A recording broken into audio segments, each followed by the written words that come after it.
And finally tonight, the story that has shaken Delhi and left every parent and student feeling hollow. 16-year-old Shaurya Patil from one of the city's most prestigious schools walked out of a bad day at school, took the back exit, went straight to a Delhi metro station, climbed up to an overground platform and jumped to his death. 16 years old. Hours later, in the school bag he left behind, his suicide note was found. It is a note that should feel painfully familiar to millions of students in a country that sees over 13,000 student suicides every year. In his suicide note, young Shaurya names teachers. He accuses them of bullying and ill treatment. He writes about being publicly humiliated. Many of the things he mentions are things most of us or many of us have experienced at school at one time or the other. Who among us has not felt worthless because of a teacher's words? Who has not been shamed in front of classmates? But for young Shaurya, it was just too much. The pressure and the humiliation were clearly unbearable, and he ended his life. What breaks you is that Shaurya apologizes to his parents. He seeks their forgiveness.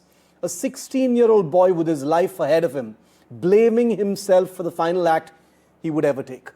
His letter shows you the mind of a troubled teenager who felt all the walls closing in and saw no way out.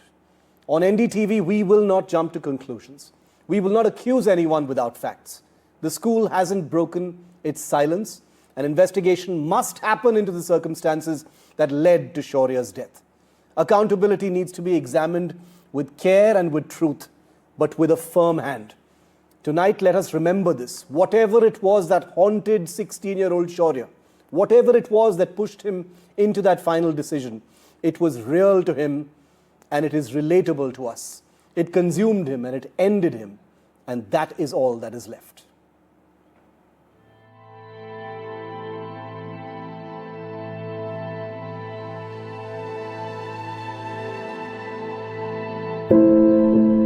Another young life lost to bullying and ill treatment. Shaurya Patil, a class 10 student of a leading private school in Delhi, died by suicide earlier this week. He was allegedly mocked and ill-treated by his teachers for a year and was threatened with expulsion. In a searing suicide note, Shaurya stated, "Sorry mummy, I broke your heart so many times. I'm breaking it one last time. The school teachers are like this, what can I say? My last wish is that action be initiated against them. I don't want any other child to take such a step." He also said, "Sorry Papa, I was not able to be a good man like you. I'm sorry, but the teachers have done this to me."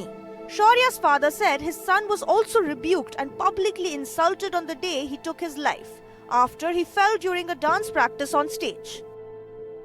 वो पैर फिसल करके गिरा था school में, तो वहाँ पे जो मैडम थी उन्होंने उसको डांटा कि तू जानबूझ के गिरा है। इसने बोला नहीं मैम, मैं गिरा नहीं, मेरा पैर फिसला है। ये रोने लगा तो बोलते ये रोने में का नाटक ड्रामा मत कर, ये और ड्रामा मत कर, और इससे मुझे कुछ फर्क नहीं पड़ने वाला। और ये सब स्कूल के सामने हुआ, क्लास टीचर के सामने। वो ये इंसल्ट बर्दाश्त नहीं कर पाया।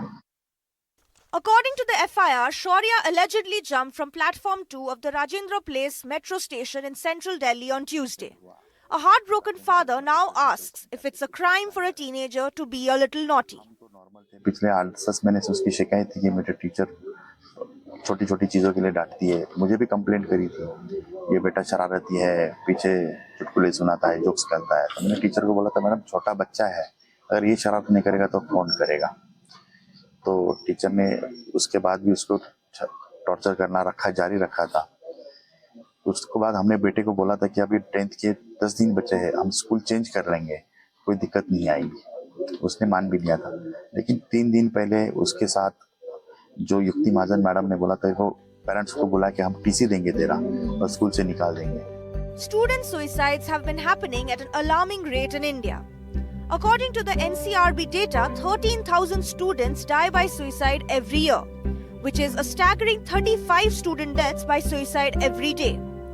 The data further shows that there has been a 55% jump in student suicides in 10 years, and that most victims are in the age group of 16 to 21. Studies have also shown that extreme academic pressure, bullying, ragging, and unreal parental expectations are the main cause behind students taking their lives. Bureau Report, NDTV.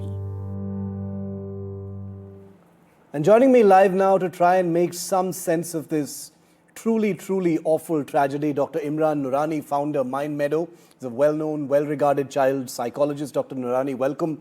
I just want to play out and show our viewers, read out in fact, the suicide note of young Shaurya. Sorry, Mama, I will break your heart one last time, he says. It's so heartbreaking, the things he says. I had no choice because of what happened at school, says young Shaurya in this suicide note. He says, teachers behaved badly with me. Please take action against the principal and the teachers.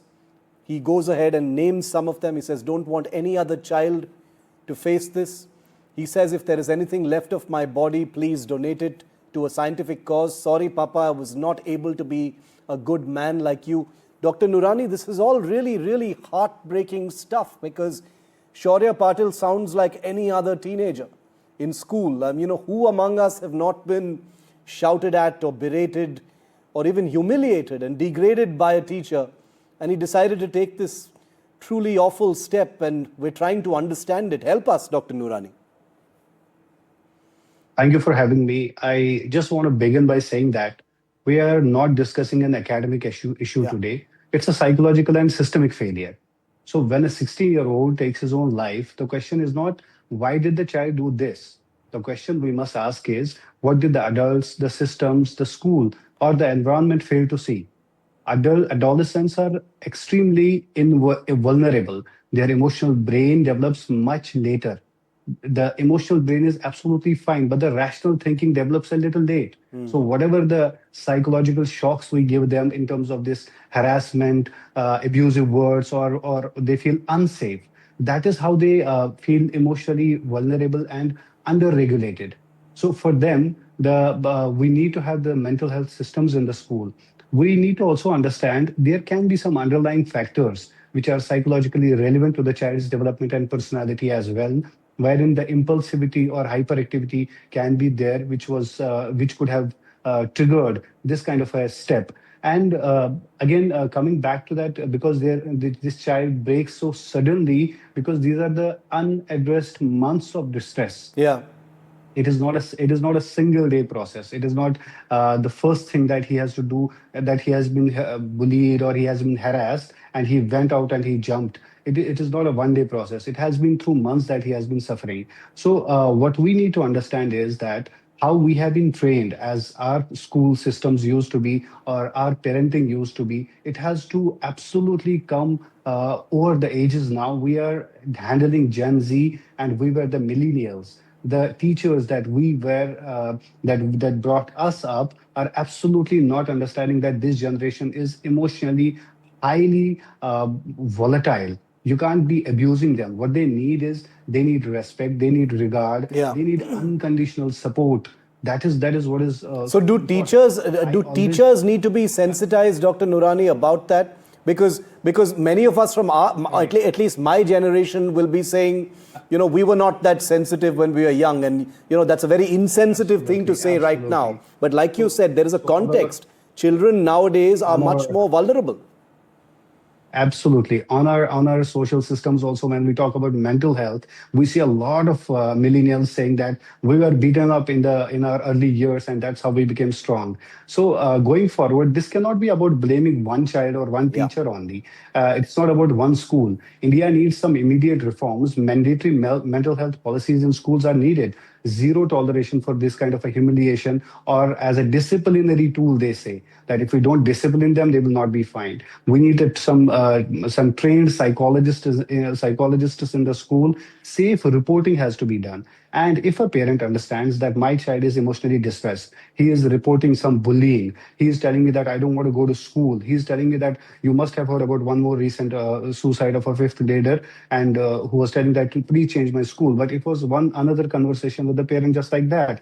anything. If a child is saying that I'm not able to perform in academics, I have stress and anxiety, Yeah. I'm not able to make friends, please change my van or bus. These are all red flag signs for us as a parent. We should not be shooing them away. We need to have an empathetic understanding, as well as we need to listen to our child, even if we are not addressing it immediately. But now we cannot trust, we cannot wait and watch, because one more life can be just wasted like this only, just for a single empathetic ear. And we need to have these red flags and distress calls. These are the distress calls, I call them, from these adolescents, because Yeah. the need for achievement for these children are very high, but need for motivation is quite low. So they are already handling their dissonance. What do I want to be, because of the hormonal changes and all. This is where a parental support is a must. Absolutely, teachers needs to be sensitized, because in most of the good schools also you will see that there are chances of abuse, there are chances of Dr. Noorani, volatility on terms of teacher. one thing,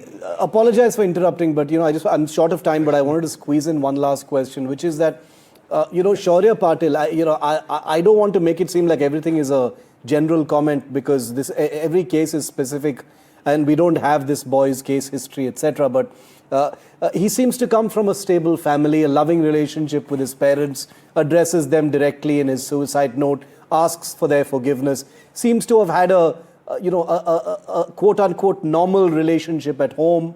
Why would someone like Shaurya feel like there was no other way out? He could have confided in his As I told parents, you, asked for help. as I told you, so no children break suddenly.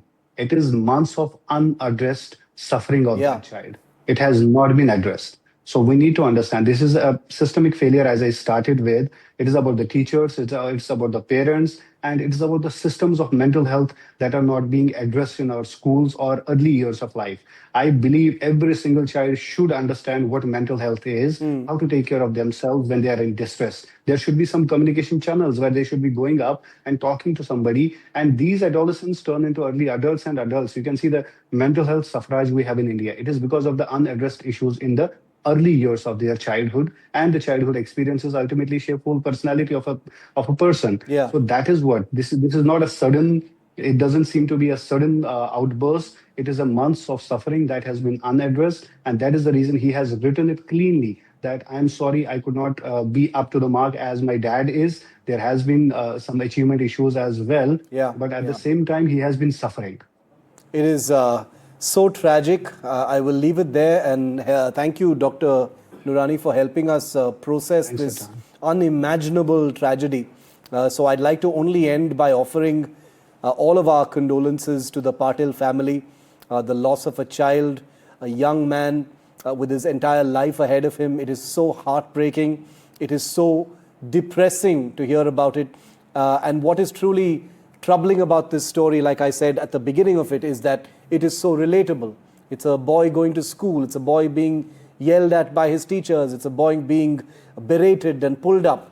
But bullying of this kind over a period of time can have devastating effects. This is a new generation that we are dealing with. I want all of my viewers to think about that for a moment. Each generation is different. We grew up in different circumstances. Those of us who grew up 30, 40 years ago are very different from the teenagers growing up now. They're more vulnerable. They are being bombarded with many more images in this hyper-aware world that we actually live in. So all of those things have to be remembered as we pay condolences to the family and remember young Shaurya Patil.